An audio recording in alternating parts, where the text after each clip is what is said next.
in policy. Bold steps speak louder than words. And today, agriculture is getting its moment in Nigeria.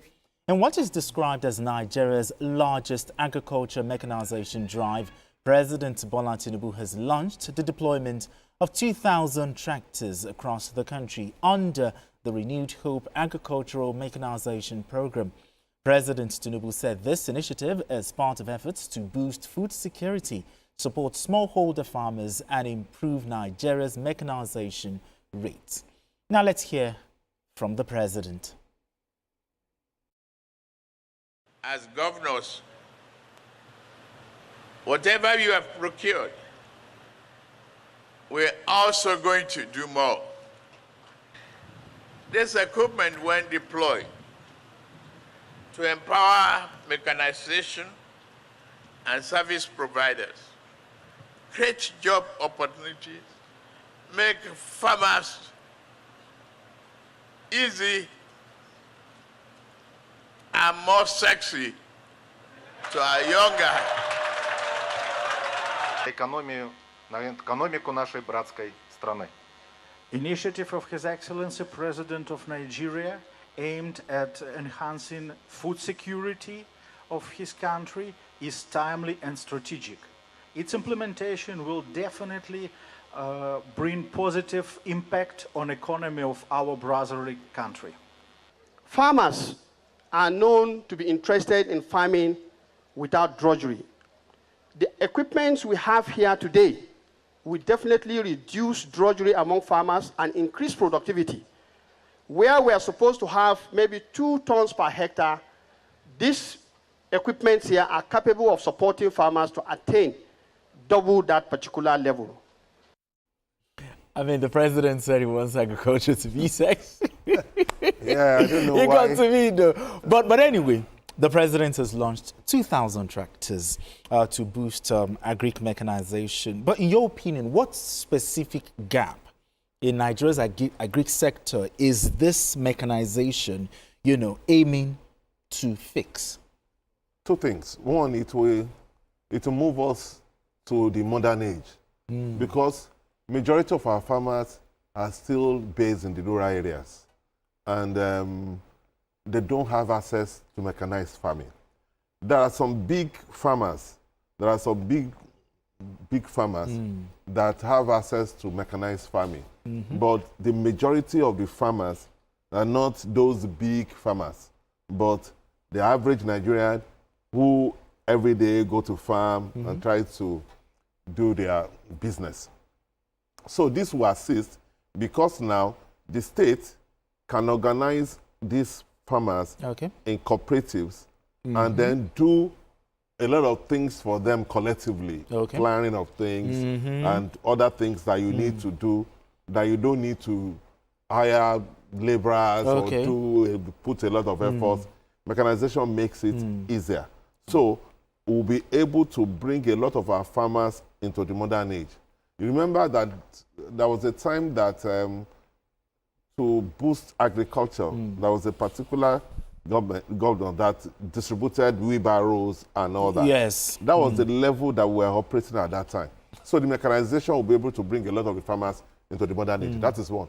2, mechanization will be able to encourage a lot of young people to get into farming. That's what the President said. Yes, that is why he used the word sexy. Sexy, exactly. So that what he meant is that it will appeal to the younger people because there is a lot of work and effort when it comes to farming.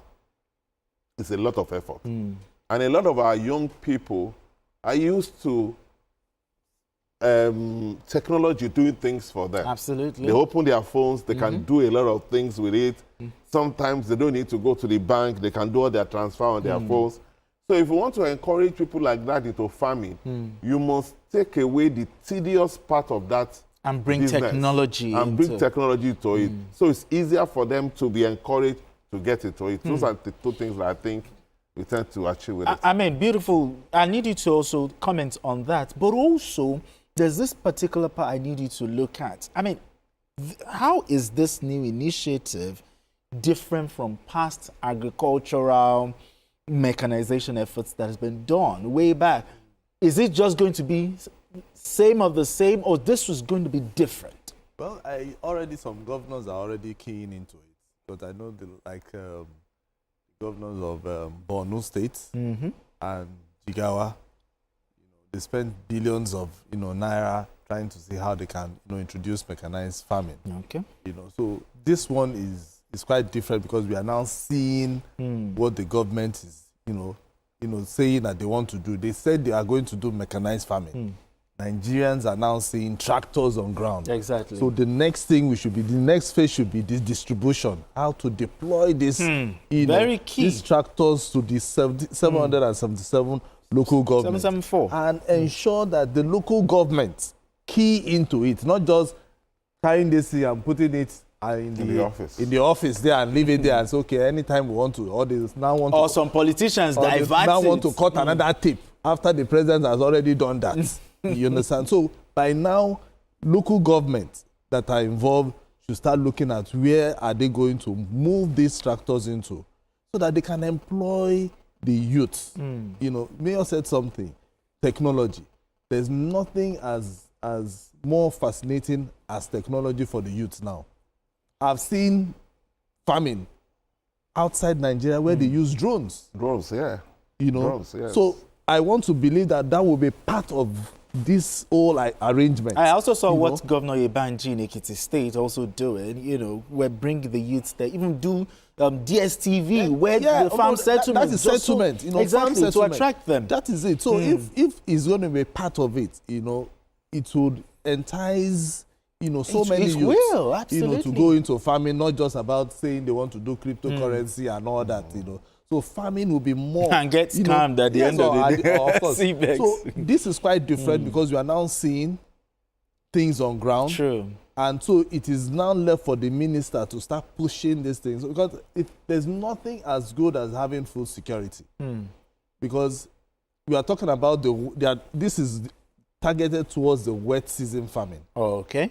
So after the wet season, they should also be talking about the dry season. So what will happen next? So they have to be that plan. So now that the president has done this in terms of getting tractors on ground, that is the first set. The second should be the deployment.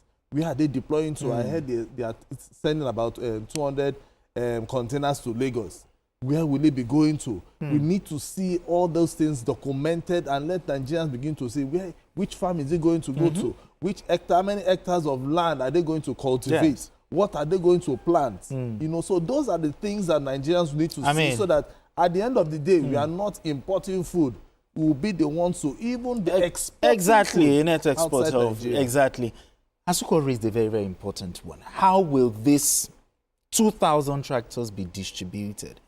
Is it going to be region by region? And we hope that it will not be taken over by politicians, diverted. No, I don't think so, because you see, there's a mechanized program transparency under the Ministry of Agriculture. Okay. So what the Ministry of Agriculture needs to do is to put a system in place, local government by local government. You cannot, because this is under the purview of the Federal Ministry of Agriculture and not the governors.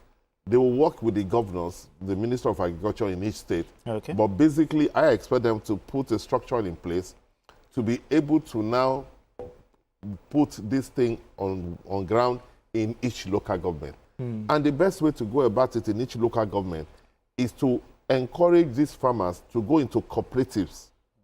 That is something that they are used to, because when central bank wants to disburse funds to them, they encourage them. Because when they're in a cooperative, then you can monitor them. You can account for them. So when you give them all these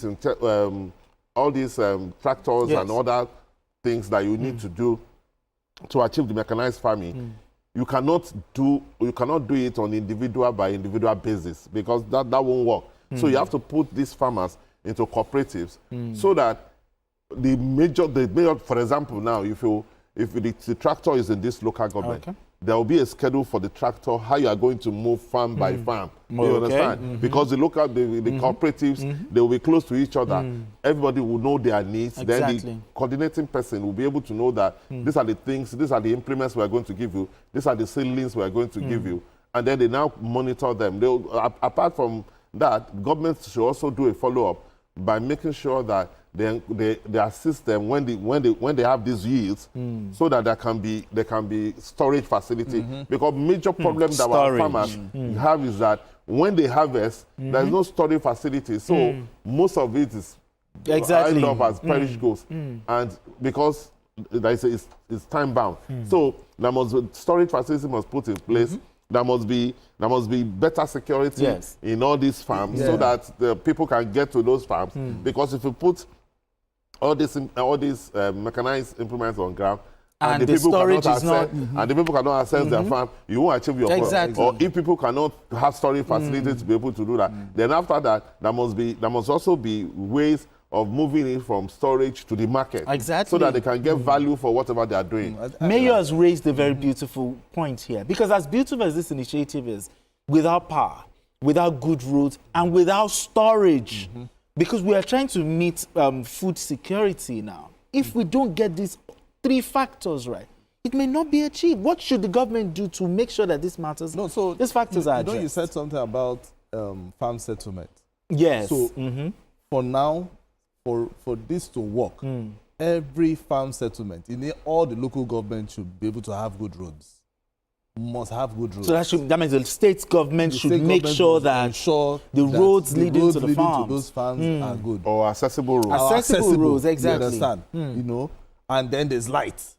Because for instance, if you have a farm settlement and there's no, nothing is attractive there, no youth will want to go there. It's like you're taking the person who was in the urban center and taking to the bush. Back to the rural center. So the best thing is make it attractive.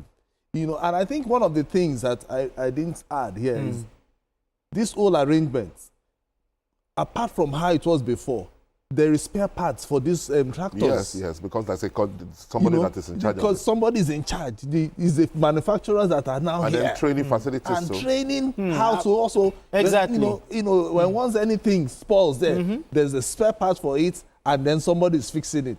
So this is now different. So it's now that if you have a tractor, anything happens to it, somebody is there to fix it. There's no point saying, I want to wait for another 3, 4, 5 years before you get spare parts. The spare parts are there. So this is a major plus, for this government. And then the farm settlement, apart from, good roads, the government has the need to do that. Okay.